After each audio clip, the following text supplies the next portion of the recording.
Matthew chapter 27. Matthew chapter 27. And God's word says, early in the morning, all the chief priests and the elders of the people came to the decision to put Jesus to death. They bound him, led him away, and handed him over to Pilate, the governor. When Judas, who had betrayed him, saw that Jesus was condemned, he was seized with remorse and returned the silver coins to the chief priests and the elders. "I have sinned," he said, "for I have betrayed innocent blood." "What is that to us?" they replied. "That's your responsibility."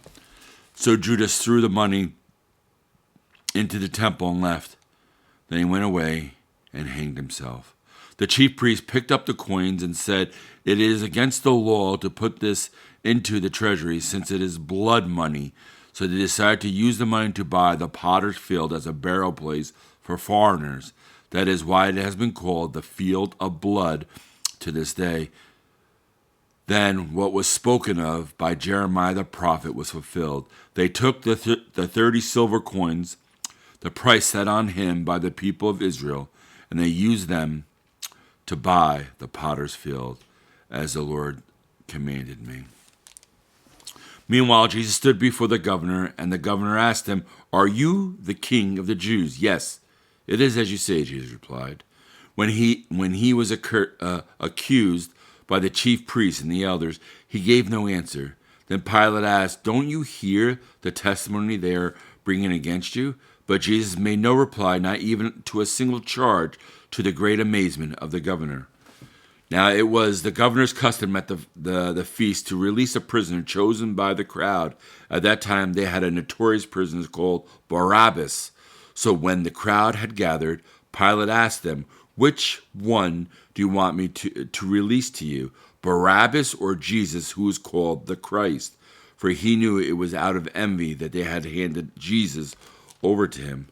While Pilate was sitting on the judge's seat, his wife sent him this message: "Don't have anything to do with that innocent man, for I have suffered a great deal today in a dream because of him." But the chief priests and the elders persuaded the crowd to ask for Barabbas and to have Jesus executed. "Which of the two do you want me to release to you?" asked the governor. "Barabbas," they answered. "What shall I do then with Jesus, who's called the Christ?" Pilate asked. They all answered, "Crucify him." "Why, what crime has he committed?" asked Pilate. But they shouted all the louder, "Crucify him." And when Pilate saw that he was getting nowhere, but that instead an uproar was starting, he took water and washed his hands in front of the crowd. "I am innocent of this man's blood," he said. "It is your responsibility."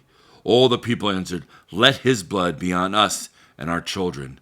Then he released Barabbas to them, but he had Jesus flogged and handed him over to be crucified.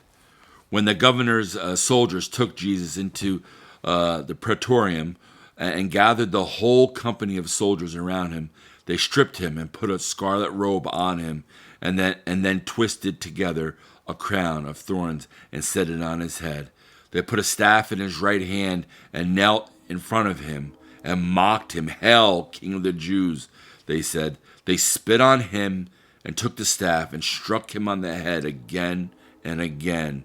After they had mocked him, they took off the robe and put his own clothes on him. Then they led him away to crucify him. As they were going out, they met a man from Cyrene named Simon, and they forced him to carry the cross.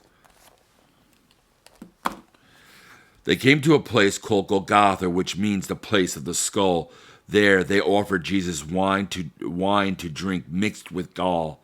But after tasting it, he refused to drink it. When they had crucified him, they divided up his clothes by casting lots, and sitting down, they kept watch over him there. Above his head, they placed a written charge against him: "This is Jesus, the King of the Jews." 2 robbers were crucified with him, one on his right and one on his left.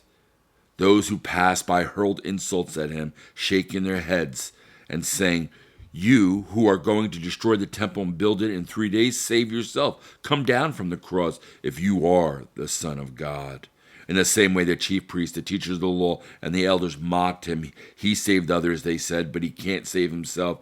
He's the King of Israel. Let him come down now from the cross, and we will believe in him. He trusts in God. Let God rescue him now if he wants him. For he said, 'I am the Son of God.'" In the same way, the robbers who were crucified with him also heaped insults on him. From the 6th hour until the 9th hour, darkness came over all the land. About the 9th hour, Jesus cried out in a loud voice, "Eloi, Eloi, lama sabachthani," which means, my God, why have you forsaken me?" When some of those standing there heard this, they said, "He's calling Elijah." Immediately one of them ran and got a sponge. He filled it with wine vinegar, put it on a stick, and offered it to Jesus to drink. The rest said, "Now leave him alone. Let's see if Elijah comes to save him." And when Jesus had cried out again in a loud voice, he gave up his spirit. At that moment, the curtain of the temple was torn in two from top to bottom. The earth shook and the rocks split. The tombs broke open, and the bodies of many holy people who had died were raised to life.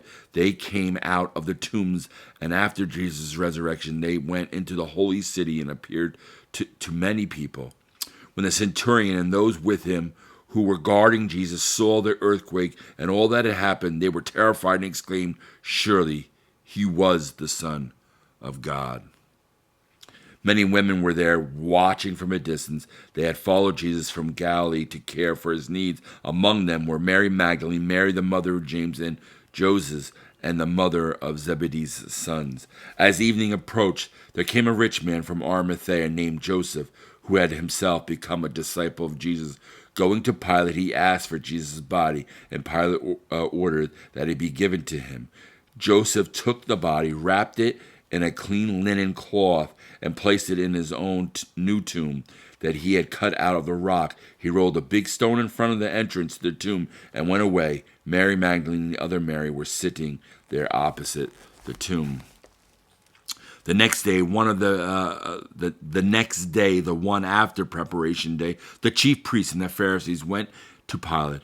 "Sir," they said, "we remember that while he was still alive, that deceiver said, 'After 3 days I will rise again.' So give the order for the tomb to be made secure until the third day. Otherwise, the disciples may come and steal the body and tell the people that he has been raised from the dead. This last deception will be worse than the first."